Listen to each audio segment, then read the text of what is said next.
Brussels sprouts and cauliflower, onion, fennel and cucumber, plum, pear and papaya, aubergine and saya, lime, lentils and quinoa, oatmeal bread and oatmeal flour, watercress and okra, tofu and sweet pepper. Hello everyone, and welcome to a new episode of Vegan Dragon makes his opinion clear about yet another political topic.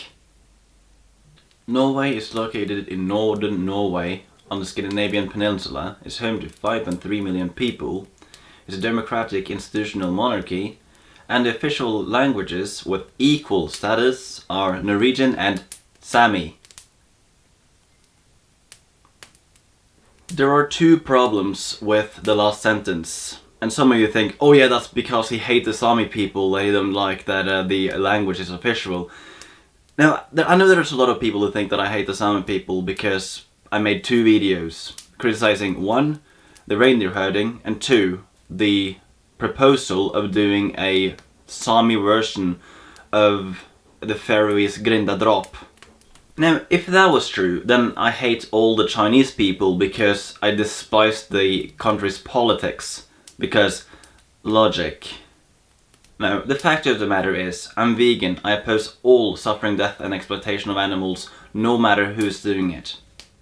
The problem I have is that it's put forward in the exact way that I said it by the government, that there are two official languages. Which isn't true, because Sami isn't one language. Look at this map. So, in Norway and Sweden, there exist both South Sami and there exists Lule Sami, with different amount of speakers. In Sweden, there also exist Ume Sami and Pite Sami, which are today extinct from Norway. In Norway, Sweden and Finland, there exists North Sami, the most dominant Sami language of them all. In Finland, there exists Enare Sami. In Finland and Russia, there is Skolt Sami, extinct in Norway today. In Russia, there is also Kaldin Sami and Ter Sami. Now, in Russian territory, there's also an extinct Sami language, which is called Akala Sami. Contrary to common beliefs, these are not different dialects. These are separate languages with different degrees of intelligibility between each other.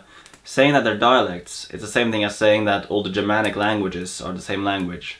So in actuality, the official languages in Norway would be Norwegian, South Sami, Lule Sami and North Sami. Yes, Norwegian and Sami has been equal in Norway since 1992.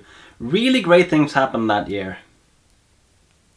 The second thing is that none of the languages are strong enough to live up to the title. Some of you might wonder, is this when I'm going to say that we should just remove those languages and not focus on them?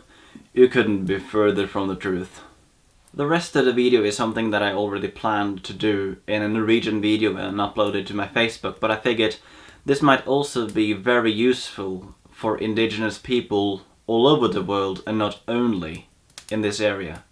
I've gotten some inspiration, and one of them came from this fella named Anton Travo. Don't let the name fool you, he's half Ojibwe. So we forget things like, there's actually a Japanese way of doing business that's really different from the English way, still a good way, right? There's a Chinese way that's really different from the English way, but is still a good way. And there's actually an indigenous way that's really different from all the others. That's also a really good way with regards to business, government, culture, all kinds of things. What he did was actually to explain how to learn an indigenous language. And what struck me the most was what they've done on Hawaii to basically save the Hawaiian language. It's sort of what Scotland did to England when they wanted independence. They actually started attacking England after they conquered much of their own territories. This idea is basically to make sure that everybody in the society learns the language. Because I know that a lot of people think that only indigenous people should learn their language, but in that case, it's destined to fail. But today, the Hawaiian language is now co-official on Hawaii, which the Sami languages are already in Norway but can't live up to it, but on Hawaii they can. And today, people over the world knows what aloha means. But does people know what bores, gihtu or rahkesvuoda means? I don't think so. Some people would also say that the languages are too small to save. Well, the Hawaiian language had about 1,000 speakers, that is one thing, and South Sami has 500, so that's half the amount. But keep in mind, Hebrew was resurrected in the state of Israel. Recently, Latin has been resurrected in the state of Vatican. But even more so, a totally made-up language, like Esperanto, was actually now raised to a very high degree due to the internet and the access of ways to learn the language. So saving a language that already exists and isn't dead shouldn't be that much of an issue. So with my plan, if you disagree with it, then you must make a case for why Sami shouldn't be an official language in this country with equal status to Norwegian. Or you're gonna have to agree to some level with me on this. Because if it is going to be official language, then you must be able to go into a court case and speak the language, and somebody there would be able to translate it at any time without asking any questions about it. But today, if you go into a court case, chances are nobody there will even speak one of the 3 Sami languages. So back to the point about that only the Sami people should be speaking Sami. Well, who are the Sami? Well, I've kind of calculated a little bit. Take it with a grain of salt, but I tried to estimate this to the lowest estimate possible. So, the amount of people who are registered in the Sami parliament is below 1%. Now, it isn't a correct estimate for who is genetically Sami. Racial language, sorry for that, but it's going to be really important for this little segment. So, there are people here who are married in Sami, and there are also people who just speak the language at home. But there are different types of people. You have people who know that they're Sami their entire life, they've figured out that they're Sami, and you also people who have taken genetical tests. So yeah, but the thing is, this estimate is even more unfair in checking like who's genetical Sami or not, and I'll show you exactly why. Now this is what you need to take with a huge grain of salt, because much of this is mostly speculation. But I'll get to it. So we know that this one isn't completely accurate. It needs to be a little smaller if you're going to check out genetics. But a lot of people who register themselves also tell the newspapers and such that they are the only ones in their family who are registered yet. And a lot of people don't want to register, although they know that they're Sami. Let's say there is 3 times as many who are not registered. This is like, it isn't very accurate, but I can tell you this much, it isn't lower.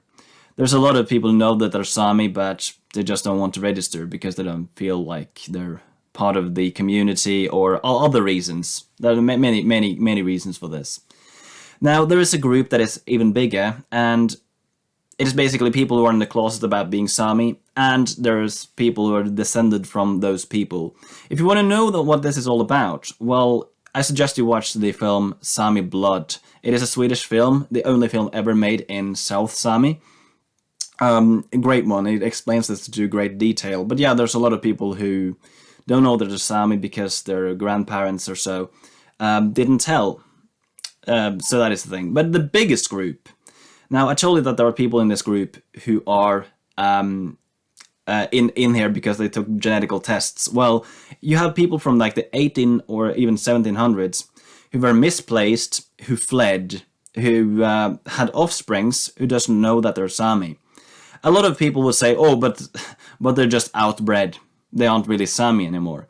Well, that is a very racist way of viewing things. Now, the thing is, the Sami people had a lot of Nordic genes already. Most of the Sami people, if you think genetic-wise, would be Finnic.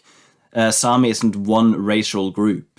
But yeah, this group would be 3 times as many as these groups combined. And again, that is as low as I can go. So with this, likely, because it is the lowest estimate that I could go for, the least generous, let's take this one and apply it to the model that I showed you earlier. Now, that would mean that there's 1/6 of the entire Norwegian population that got Sami blood. Like, there is a low likelihood for this being smaller, but there's a way bigger likelihood for it being bigger. Like, we don't know if 50% of the population are Sami or not. So, to all Norwegians out there, you know what this means, right? These 3 Sami languages, they aren't their languages, it's our languages. Because the amount of Sami people out there, it's huge, and the language has already got the official status. This means that the Sami languages should be accessible for everyone, and we aren't quite there yet. But how are we going to get there? Well, with very small, little tiny ways of solving this issue, I have a plan.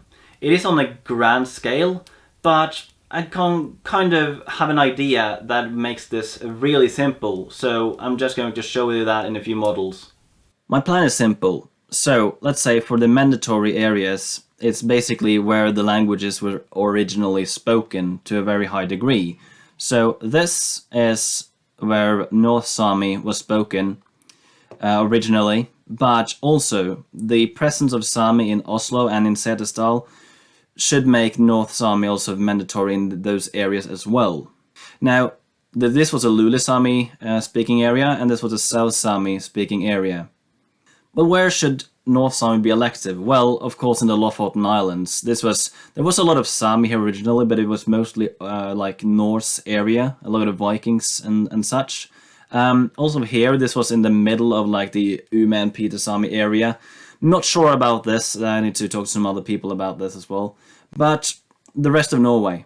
It is the most dominant Sami language, and it should be accessible in all of the rest of Norway.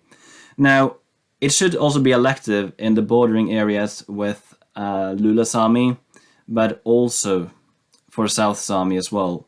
So I color-coded the different Sami languages. A couple of them looks a little funny. Sorry about that. So this is basically a 12-year plan. So today there's about 500 South Sami speakers, 200 Lule Sami speakers, and 25,000 North Sami speakers. Not in Norway, but in total. So basically there is 356 municipalities in Norway. Let's not count Karasjok and Kautokeino here because their North Sami is already the dominant language. Now that would equate to 354 municipalities. And my suggestion is that every 4 years we send 1 to 2 people to one of these schools. Every municipality pay for the scholarship for all the students, but a municipality, I would be surprised if a municipality couldn't pay for 1 or 2 people to go to one of these schools.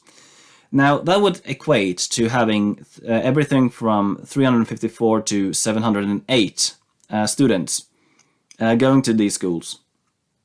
And where to put them, I have some suggestions. These are only suggestions. Indre is in Sweden, so the reason is that there's only 500 South Sami speakers, so we need to be really creative with that one. And also the South Sami area is also very huge, so that is the biggest challenge.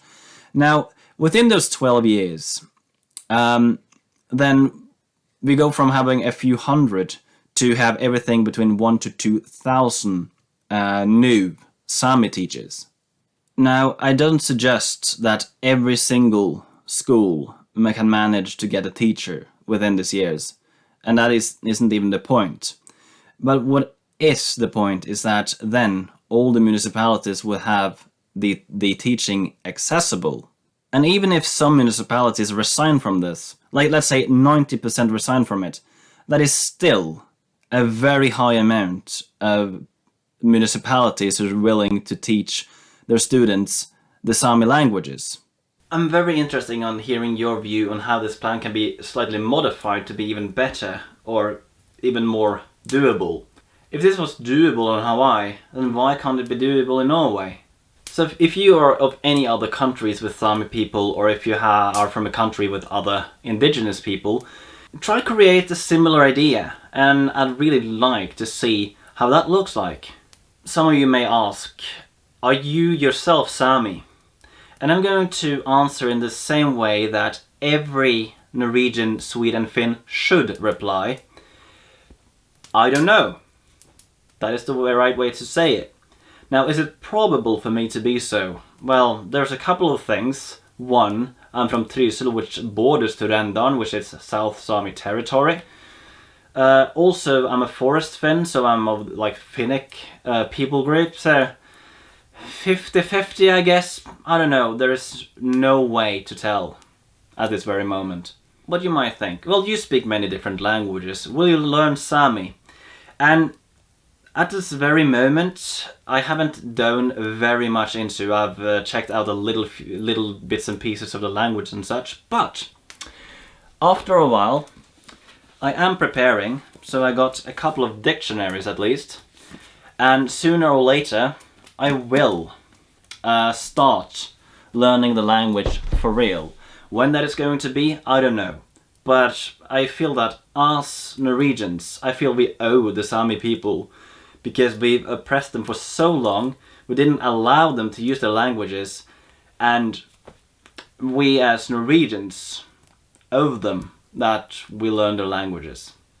I am now reaching out to anyone who's willing to talk out this with me, maybe formulate this in a better way, maybe we can show it to the municipalities, maybe show it to the Sami parliament, somebody who's willing to put out this idea or something similar to it, because I don't think the government has done enough to save these languages.